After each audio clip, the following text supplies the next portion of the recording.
это крайний водопад.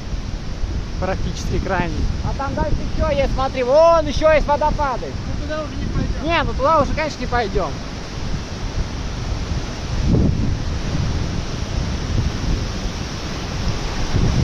А тут прям поливает. И брызги сюда слетят.